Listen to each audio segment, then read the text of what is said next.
now to an earnings alert here. The market is awesome, and so is everything over at Netflix, apparently. Check out shares of the streaming giant going parabolic in the after-hours session. It is now up 12%. Now, are we going to hear this song all night long? Take a look at that chart. That's disappointing. Our own Julia Borson is outside of Netflix headquarters in Los Gatos, California. Julia. Well, Melissa, it was Netflix's subscriber beat that is sending the stock flying higher right now. It says better than expected subscriber numbers in the third quarter, as well as guidance for far better than expected numbers in the fourth quarter. That is in focus, especially as we head into the earnings call. CEO Reed Hastings said in his letter to shareholders that they underestimated strong growth across all markets, including Asia. Now, on the video call that starts in about an hour, analysts are sure to probe for more details on what is driving that customer acquisition. The other big question is how much the company plans to spend on content next year after growing its content spend to as much as $8 billion this year. We're also watching to see what CEO Reed Hastings says about the host of new competitors. AT&T and Disney both launching new services next year. And in his letter to shareholders, Hastings said that amid these competitors, his job is to make Netflix stand out. Media veteran Barry Diller weighed in on Netflix and what he says is a competitive advantage in an interview with CNBC's Andrew Ross Sorkin earlier today. Take a listen.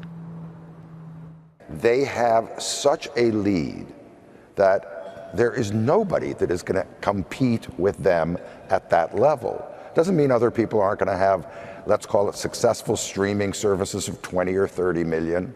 But to think that you can invest whatever you think you could invest and ever get up into their numbers is kind of a fool's errand. We'll see what Hastings has to say about all those rivals, especially Amazon spending much more on content. That video call will be streamed on YouTube, and it starts at 6 p.m. Eastern. Guys, back over to you. Julia, Karen's got a question for you. So, you know, those are such blowout numbers. I don't know what made the street start taking numbers down, I don't know, yesterday, 2 days ago. Do you think that analysts are just going to start re-rating the stock now up tonight as quickly as they can? Well, I think a lot's going to depend on what Hastings says on the earnings call. Now, remember, last quarter, it was a disappointment. The numbers fell short of expectations, and there was a lot of talk about whether last quarter was an indication that things are just slowing down in general or whether last quarter was a blip. And I think what we're seeing now in terms of the stock, which does have a history of swinging wildly in one direction or the other after earnings, that last quarter really does seem to have been a blip, and this quarter we're seeing that growth pick up again. But I do think that, you know, this is a stock that's always very volatile after those numbers come out, and we'll see what happens after Hastings weighs in on the call. All right, Julia, thanks. Julia Borson outside of Netflix headquarters in Los Gatos. To Karen's point, Morgan Stanley today cutting the price target, Raymond James cutting it on Monday, Goldman Sachs cutting the price target on Friday. And obviously, by the way, the stock had been down about 19% from its highs going into earnings. So the setup for this quarter was a very different setup compared to the last quarter. Yeah, Steve talked about that, and we actually talked about it as well over the last couple of weeks. Listen, last quarter, the July quarter, when the stock was 4.0-something, I thought it would continue to move higher. I thought the quarter was going to be fine. Dead wrong. When it traded down $30, we said, all right, here's a stock that's going to retest the level we broke out from in March, 306. That's pretty much what happened. Now Netflix finds itself in a period where it has to prove itself yet again, and that means it's got to retake that 425 level we last saw back in July or so. I'm not convinced it's going to happen. Listen, these analysts might be right. I still think there's some room on the upside, but now the stock, which held on the downside, has to prove itself on the upside. Does this give the rally legs tomorrow?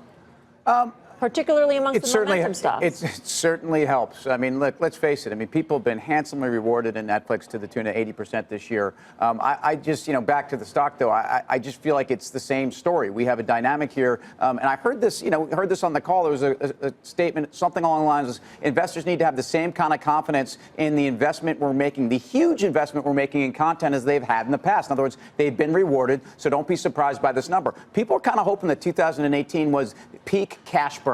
I don't think it's even close. I think the content slate for the fourth quarter is still very important. So you know where I stand on the stock. This has to be huge for... I'm not that convinced. This has to be huge for FANG in particular. So when you look at all those names, Facebook is a thing unto itself. There could be the privacy issues there. That's an animal unto itself.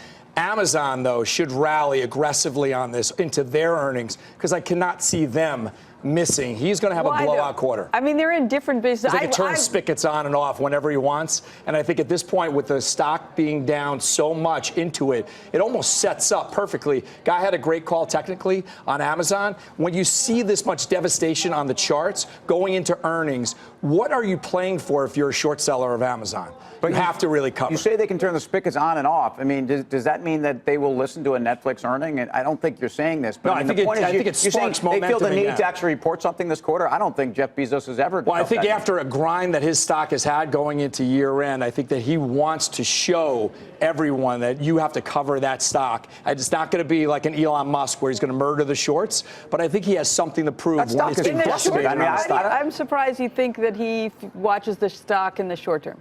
I'm surprised you don't think he does. I really don't. I think, you know. So I'm not talking about. You think he's not every watching day. Fast Money right now? I'm not talking about every day, but any CEO that's not watching a quarter, not getting set up for a quarter, you better sell that stock. And Jeff Bezos is not the type of guy that is not. At all. Jeff Bezos, anyone who tells you they're not watching their stock is a liar. Amazon, by the way, is up 1.25% after hours.